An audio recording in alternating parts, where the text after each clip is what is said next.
आज मैं शेयर कर रही हूँ रसगुल्ला की रेसिपी। बहुत ही ज़बरदस्त तरीके से बनने वाला है। बस 1 से 2 चीज़ लगेगा और आसानी से आप इसे घर पे बना सकते हैं। बिल्कुल भी ख़राब नहीं होगा, टूटेगा तो बिल्कुल भी नहीं। बस आप इस रेसिपी को फॉलो कीजिए और जैसा मैंने बताया है वैसा ही बनाइए। तो यहाँ पर 2 लीटर मैंने फुल क्रीम दूध लिया है। इसको अच्छे से बॉयल कर लेंगे। जैसे ही बॉयल आ जाएगा इसके अंदर डालेंगे 2 से 3 चम्मच विनेगर में 2 चम्मच पानी मिक्स करके डाल देंगे और इसे फाड़ देंगे अच्छे से। छेना इसका निकल जाएगा, यानी कि पनीर इसका निकल जाएगा। धीरे धीरे देख सकते हैं ये अच्छे से पनीर हमारा अलग हो चुका है। तो अब इसे कोई भी एक साफ कपड़े पे रख के इसे छान लेंगे।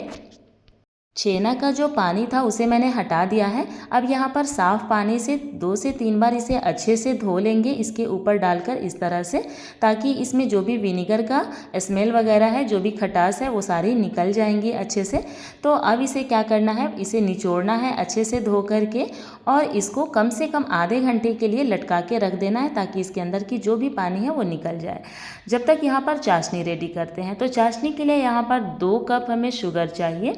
अगर ग्राम से देखें तो ये 250 ग्राम है चीनी और 250 ग्राम से थोड़ा सा ज़्यादा यहाँ पर पानी लेंगे, ठीक है। और फिर इसमें बॉयल आने देंगे। तो इसको बॉयल आने के लिए रख देते हैं जब तक छेना को चेक कर लेते हैं। तो देख सकते हैं इसमें पानी अभी बिल्कुल भी नहीं है, ये एकदम ड्राई हो गया है। तो इसे एक बड़े से प्लेट के अंदर निकालेंगे। छेना अगर अच्छे से ड्राई नहीं होगा तो जो रसगुल्ला है वो अच्छा नहीं बनेगा, इसलिए ध्यान रहे कि पानी अच्छे से निकालना है। अगर इसमें थोड़ा बहुत मॉइस्चर रह भी जाए तो उसको आप सूखे कपड़ों से पोंछ लीजिएगा। और अब इसे हथेली से इस तरह से मसल मसल कर एकदम चिकना कर लेना है। बहुत ज़्यादा भी नहीं मसलना है, देख ही सकते हैं आप कि बिल्कुल इस तरह से थोड़ा सॉफ्ट हो जाए, इतना मसलना है। अब इसके अंदर डालेंगे 1 चम्मच के करीब कॉर्नफ्लोर, 1 चम्मच यहाँ पर मैदा डालेंगे और 2 से 3 पिंच इसमें बेकिंग पाउडर डालेंगे।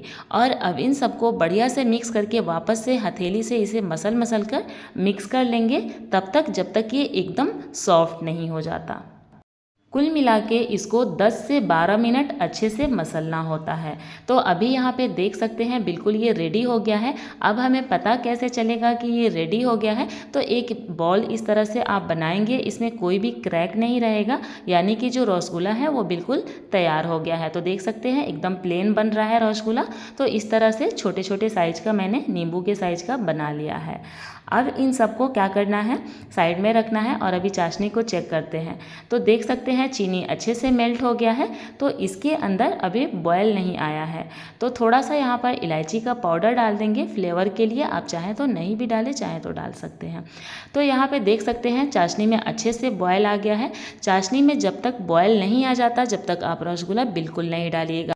तो देख सकते हैं जैसे ही मैंने रसगुल्ला डाला है वो ऊपर ही तैर रहा है, यानी अच्छे से रसगुल्ला जो है हमारा तैयार हुआ है। तो अभी यहाँ पे 5 मिनट हो गया है बॉयल करते हुए। तो देख सकते हैं इसका साइज़ थोड़ा सा बड़ा हो गया है। तो इसको वापस से ढक के इसी तरह से पकने देते हैं। तो अभी 3 से 4 मिनट और हो गया है।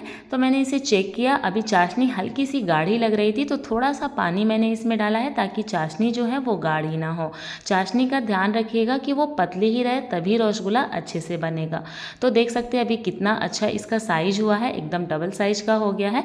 तो इसमें थोड़ा सा पानी मैंने डालकर और पकाया था और जस्ट रेडी हो गया है। मैंने यहाँ पर रसगुल्ला को पहले से बॉयल में निकाल दिया था और चाशनी को थोड़ा सा और गाढ़ा कर लिया था, ताकि इसकी जो मिठास है वो अच्छा सा हो जाए। यानी कि जो चाशनी में हम पकाते हैं रसगुल्ला वो थोड़ी पतली होती है, तो इसीलिए आप रसगुल्ला को बाहर निकाल लीजिएगा और फिर चाशनी को थोड़ा गाढ़ा करके वापस से रसगुल्ले में डालिएगा।